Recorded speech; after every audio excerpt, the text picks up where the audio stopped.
Hello. Here I am again making a video. We don't need to talk about it. Like and subscribe and all that stuff. Today, on my lunch hour, I'd like to bring you my opinion on the Ethan Klein Matt situation. If you don't know, yes, on yesterday's show, H3 TV, Ethan Klein and the cast of the H3 podcast discussed James Charles. He had recently made a video. I don't know what the video was about, but the relevant thing is that he showed his Amazon account at a point, and it showed that he had ordered adult diapers. They started to speculate on why James Charles would have diapers in his cart. Is it because he's taking care of an elderly family member? Is it because he has a fetish? And these options. And they did a poll. One of the options for the poll for their audience to vote on was James Charles has these diapers because he's a quote-unquote power bottom, and thusly needs diapers because of leakage or something. Does not matter. So we have breaking news, guys. Breaking news. James Charles put out a new video called Trying the Cheapest Makeup from Amazon. And boy, what do we have here, James? Buy again. Diapers. Now, we were having a debate here. We're like, okay, well, that's funny, but why is James actually buying diapers? I don't know. What do you guys think? Maybe we should do a poll. I'd be open to doing a poll. What are the parameters here? And sorry, that was me. He's a power bottom? No, that's an option. Power bottom. So wouldn't that mean that the diapers aren't for him, though? No, if he's on the bottom, he's getting railed. So he'd be a power bottom. Okay. Right? I guess. I'll take your word for it. So power bottom, BBL. BBL. It could be diaper play. Diaper play. Or it could be, or age play. I guess someone corrected me. Age play. Ew. I don't like that. Yeah, diaper play. JRH or infirmed grandparent. That's bullshit. He's not. Let's put it in there to be fair. He's not taking care of anyone. Grandparent. Or maybe a medical necessity. Medical need. Yeah. I can only do 4, so I'm gonna. Those can be grandma/medical. Yeah, exactly. I want to get out front and say that I'm not a James Charles supporter. I think he's a vile human being. But that's beside the point. And so I want to show these clips kind of as I'm talking about them. But essentially, this culminates in the chat, or the members, the paying members, people who paid to be able to live comment on H3 podcast, start saying, "Hey, Ethan, you don't know what power bottom means." They go into it a little bit. Yep. So we have 12% power bottom and 65% BBL. Only 4% given the benefit of the doubt of a medical come on. thing. The man's not taking care of anyone. For Christ's sake. So there you go. There you go. Got to the bottom of it. That's good, though. At first, I was genuinely confused by that, but the BBL definitely explains it. Wait, someone's saying I don't know what a power bottom is. Isn't it someone who likes to be on the bottom? I don't know. Someone can you define power bottom, maybe? Let's see. Power bottom. A person, particularly a homosexual man, who dominantly or energetically plays the receptive role. I'm right. I nailed it. It sounds like you nailed it. Yeah, he's an enthusiastic receiver. Who's trying to check you on your power bottom knowledge? Oh my God. Somebody's gay. A power bottom is a guy who likes to wildly ride the peg of another dude. Where do you see that? Where did that come from, AB? Urban Dictionary. I mean, to be honest, for this specific question, I think they may have the best answer. It says, I'll read it verbatim. The power bottom is a guy who likes to wildly ride the peg of another dude while he jacks you off until both have bonergasms. Bonergasms. Yeah. Get down to the power bottom of things here on the A Street Podcast. I'm going to wrap up this poll. It seems like the Brazilian butt. Power bottoms have it with 63%, or I mean BBL have it with 63%. So there you go, guys. I love you guys so much, but y'all really need some LGBTQ. Why? What did I say staff. wrong? Shut up. What did I say wrong? Shut up. Colin, if you have a problem with my character... You got it right. I mean, you literally got it right. What a power bottom was. Yeah. Shut up. You don't know anything about her sexuality anyways. The fuck do you know? That's true. Yeah. How dare you assume that none of us are... You don't know shit. LGBTQ+. How dare you assume that? Right? Right. Check yourself. But call in if you have a problem. I'd love to discuss. 808 hot meme. And then about midway through the show, Ethan he accepts a call from a fan who I believe is a homosexual man and a gay man. Sorry, I don't know why I say it like that. He wants to set the record straight with Ethan and say, hey, you are using these terms like power bottom, not in the correct way.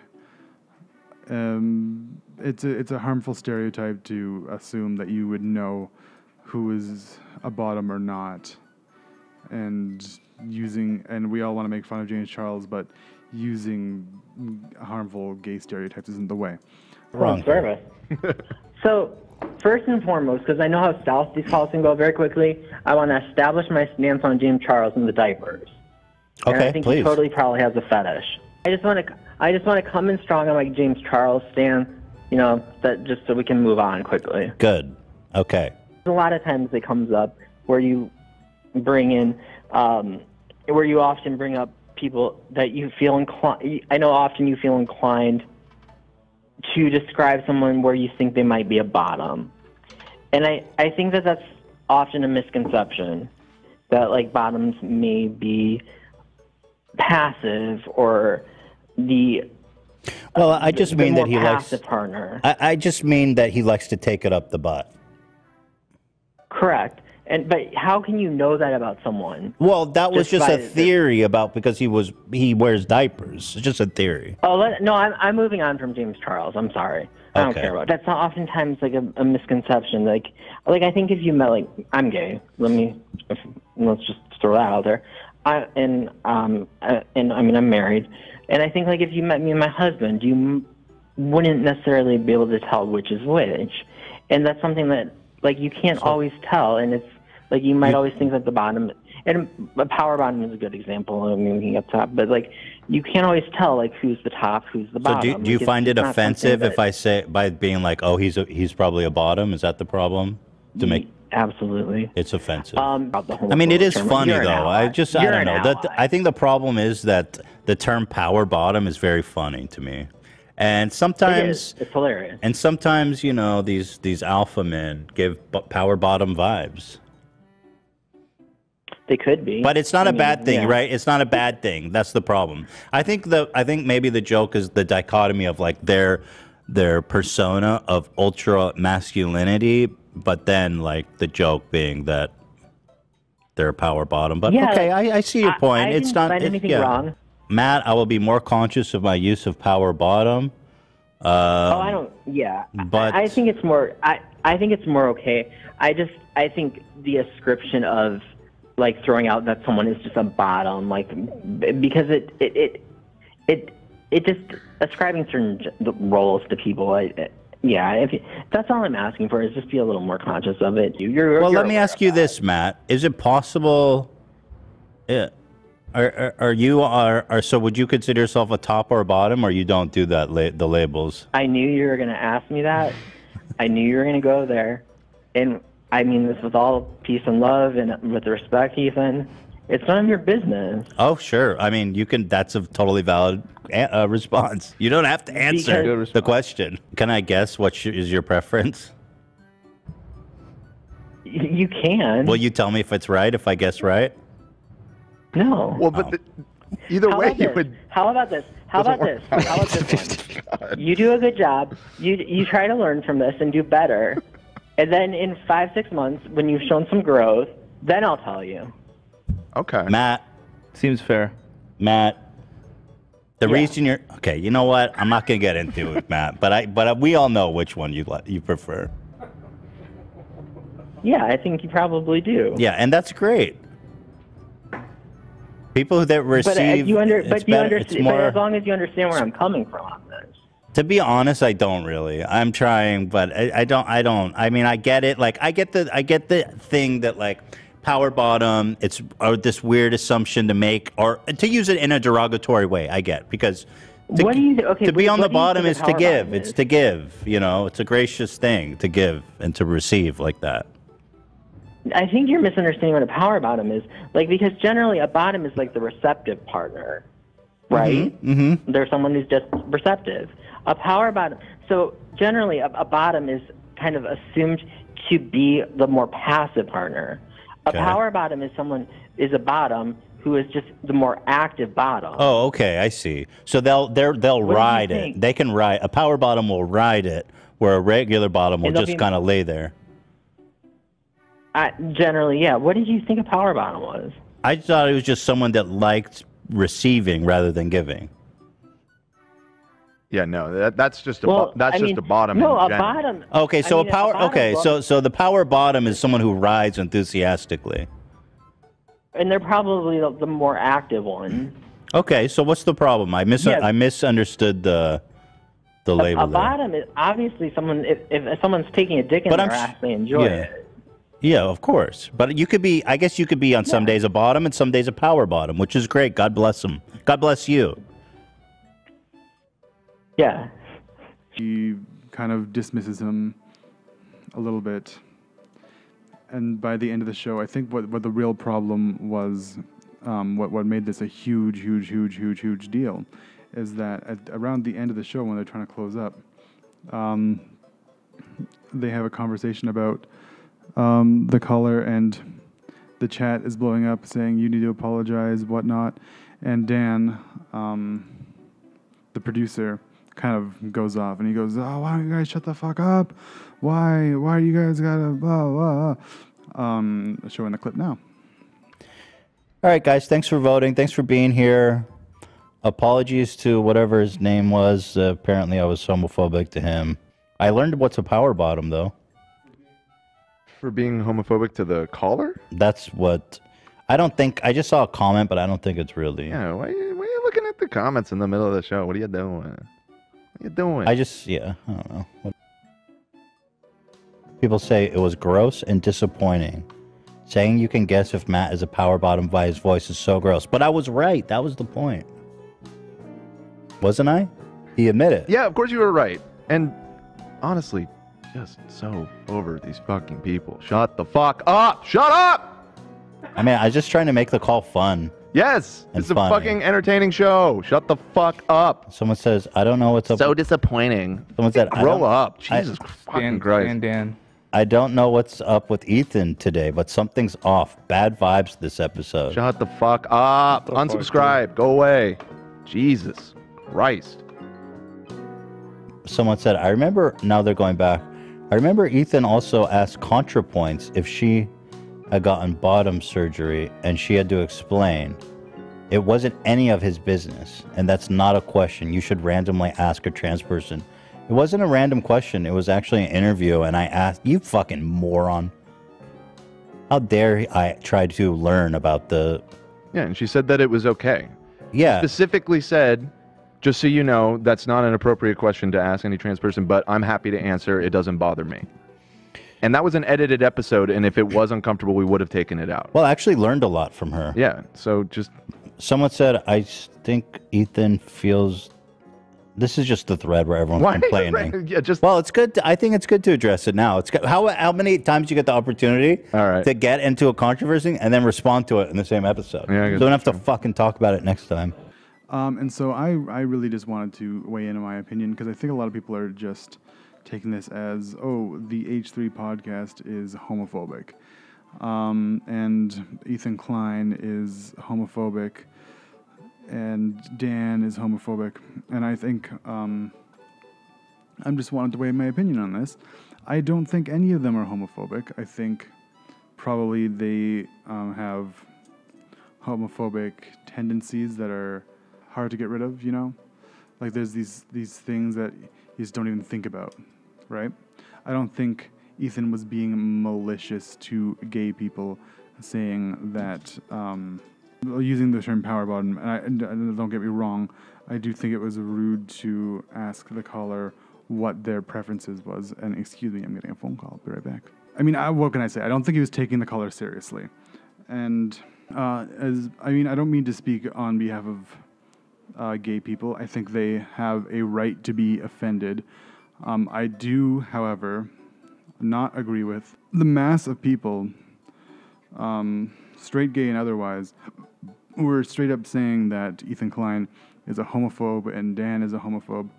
You have to understand that this explosion of Dan's, it's not the first time he's done this, and it's not about gay people. It's about the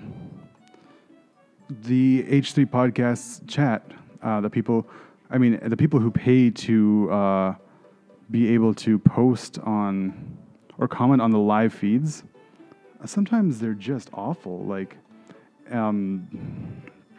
and they want to control the show. And I feel like Dan's explosion comes from a frustration of people constantly trying to say, you got to do this, you got to do that. You need a new person on the show to represent this group. And so I don't think Dan, I mean, maybe he did, but I don't think he meant people who are upset about being offended about gay stereotypes should go shut the fuck up. I think what he meant was stop trying to meddle with the show, and probably at the wrong point. I think that he was probably in the wrong to do that. But for a bit of perspective and context, earlier in the show they discussed taking text posts away from the subreddit because their community is toxic as fuck. Like, so they're already at like a tipping point, in my opinion. And I had to say this again. I don't think that the way they acted was right. I think there are way better ways to handle things, especially on Ethan's part. He's not very good at listening to the callers, and like it seems about every week he hit the H3 podcast audience, so it gives him a little bit of shit for not listening to a caller properly. So I don't think, but I think that it's just that. I think that he's bad at he's bad at listening to callers. But I do agree that they're just trying to make the show entertaining. If you're just sitting there listening to someone talk for a long time, it's not, especially when they're like a caller, they're not like a comedian or anything. Listen to someone call in isn't necessarily like it might be interesting, but it's not like a comedy thing. So I understand why Ethan would want to like interject with what he perceived as jokes, and they were jokes. They may not have been in good taste, but they were jokes. I don't think. Yeah, that's my stance. And then, of course, Ethan made an apology. Let me just read it off. Ethan Klein. To my LGBTQ plus fans, I am sorry for comments on today's show. The sexualization of gay men and the grouping of tops and bottoms of stereotype that I will be trying to unlearn. Apologies to the caller, to who I shouldn't have pressed inappropriately. Hope you guys know I always mean well. This is not my apology to accept. So, but I do think it was in good faith, this apology. A lot of people are saying, well, we know what his thoughts are. We saw the way they act on the podcast. And to that I say, it's possible to think one thing and then reflect on what you said and be like, oh fuck, like I was wrong, and it's hard to admit you're wrong. I think having watched the H3 podcast grow for a number of years and having seen a bunch of controversies, like Ethan Klein is a very controversial person, and it's because his podcast is very popular. And sometimes he'll do something wrong, like a human being, and it's okay. And I think this is one thing that Ethan Klein does very good, even though he might have do something wrong or have a take that doesn't. He sometimes he says things, and sometimes he says horrible things, but then he realizes what he has done and then tries to change. And I think that's probably what's going on here. We will see how the today's episode of the H3 podcast goes. I'd like to see Dan's response because he was kind of aggressive at the end. I could tell Ethan kind of wanted to get ahead of the issue on the show. And shout out to AB for knowing that's what happened. You could see there's a clip when Dan starts to go off. AB's like, Dan, just no. Oh, Dan. Someone said, grow up. Jesus fucking Christ. Dan. So, yeah. But that's all I have to say about the topic. Thank you for watching, if you did. I'd like to say I don't want to comment on drama often, but the reality is that I am a closeted YouTube drama enjoyer, and so we'll see how this goes. Thank you for watching, though. I really appreciate it. Bye.